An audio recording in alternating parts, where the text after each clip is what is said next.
सुनिए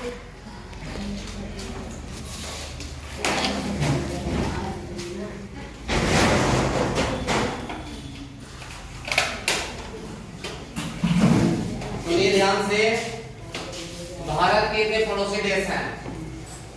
हम आपको बता रहे हैं कि पड़ोसी देशों में किस प्रकार सरकार चल रही है और भारत में कितनी स्थिर सरकार है। भारत में कितनी स्थिर सरकार है। बाकी कहीं भी स्थिर सरकार नहीं है। जितना भी पड़ोसी है कहीं भी सरकार स्थिर नहीं है, केवल भारत में स्थिर सरकार है। आप देखेंगे पाकिस्तान में रोज आतंकवादियों के बीच में लड़ाई होते रहती है।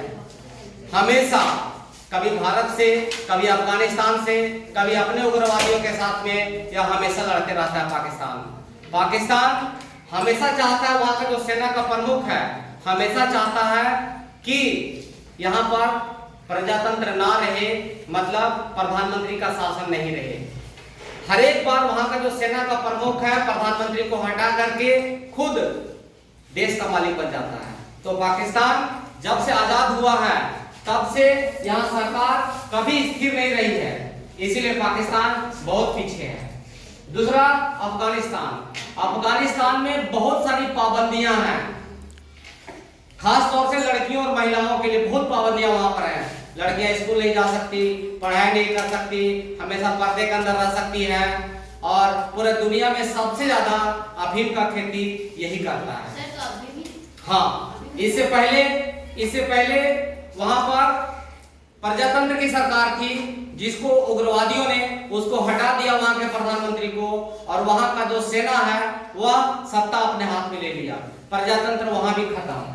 आप देखेंगे यहाँ पर म्यांमार में 1980 ईस्वी से आज तक सेना वहां कमान संभाले हुए है, वहां भी कोई प्रधानमंत्री नहीं है। सेना का जो मर्जी होता है वो करती है सेना वहां पर। इसलिए बर्मा के बहुत सारे मुसलमान भाग करके भारत में बस रहे हैं, और भारत सरकार की इतनी कमजोरी कि विदेश से लोग आकर के बस रहे हैं। केवल लोकसभा में और विधानसभा में नेतागण हल्ला करते हैं कि विदेशी भारत में आ रहे हैं।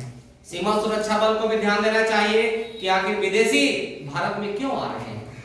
आपकी सीमा सुरक्षा कितनी मजबूत है कि बाहर के लोग, विदेश के लोग भारत आ रहे हैं। अभी बिहार में जनगण मत चल रहा है, वोटर लिस्ट बन रहा है, उसमें बहुत सारे विदेशी पकड़े जा रहे हैं, जिसमें बर्मा के मुसलमान हैं, बांग्लादेश के मुसलमान हैं और अफगानिस्तान के मुसलमान हैं जो बिहार में बसे हुए हैं। सोच कर देखिए कि ये विदेशी कैसे आए हिंदुस्तान के अंदर। तीसरा, बांग्लादेश में प्रजातंत्र की सरकार थी वहां पर, और उसको हटा दिया गया। वहां महिला प्रधानमंत्री थी, नाम है उनका भूल गया, वो उनको हटा दिया गया और वो भारत में भी रह रही हैं, बांग्लादेश का प्रधानमंत्री। और वहां का जो अतिवादी है, जो मतलब कट्टरपंथी सरकार चलाना चाहते हैं, वहां के लोग वहां के प्रधानमंत्री को हटा करके अभी खुद वहां शासन चला रहे हैं। वो लोग कार्यवाहक आदमी एक बना हुआ है, उसका नाम मैं भूल गया, वो चला रहा है वहां। मतलब यहाँ देखिए, यहाँ से यहाँ तक देखिए, कहीं भी प्रधानमंत्री नहीं है, इन पड़ोसियों में। इसके बाद आप आए नेपाल में 3-4 दिनों से आंदोलन चल रहा है। पहला आंदोलन वहां चला एमसीसी का। एमसीसी बोला राजा का शासन नहीं होना चाहिए, और वहां का प्रमुख है एमसीसी का प्रचंड, जिसका अभी नाम है पुष्पकमल दहल। वो राजा को हटा करके प्रजातंत्र की स्थापना किया। लेकिन अभी जो लोग हैं वहां लड़ रहे हैं कि सरकार बहुत भ्रष्ट है, यहाँ के युवाओं को रोजगार नहीं दे रही है, और कल 16 नेपाल के युवाओं को सरकार ने गोली मरवा दिया। अब वो लोग लड़ रहे हैं कि यहाँ ये पुरानी सरकार खत्म हो, नई सरकार की स्थापना हो, जो युवाओं को रोजगार दे, देश में स्थिरता लाए।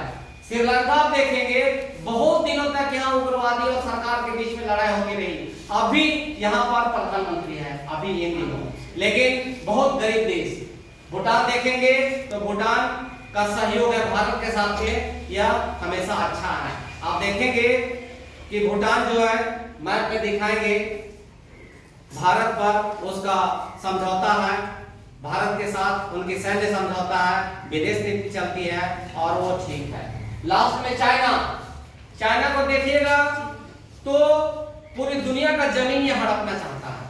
ये बहुत पैसा वाला एशियन कंट्री, एशिया का सब धनी देश है और अपने पैसे के कारण सबका जमीन लूटना चाहता है।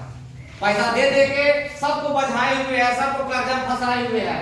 बांग्लादेश को कर्जा दिया है, म्यांमार को कर्जा दिया है, अफगानिस्तान को कर्जा दिया है, पाकिस्तान को कर्जा दिया है, नेपाल को, श्रीलंका को, केवल भूटान को नहीं दिया कर्जा। सारे जितने पड़ोसी हैं सबको कर्जा दे के रखे हुए हैं और कोई उसका विरोध नहीं करता है। मैं आपको बता रहा हूं कि केवल भारत में आज 10-15 साल से स्थिर सरकार है और भारत में कभी भी आजादी के बाद कभी भी यहाँ सेना तख्ता पलट नहीं की है। मतलब यहाँ सेना देश को नहीं चलाती है। यहाँ जब भी सरकार चलती है तो केवल डेमोक्रेसी से चलती है, प्रधानमंत्री से चलती है। सुन लिया आप लोग? यस। बस आज इतना।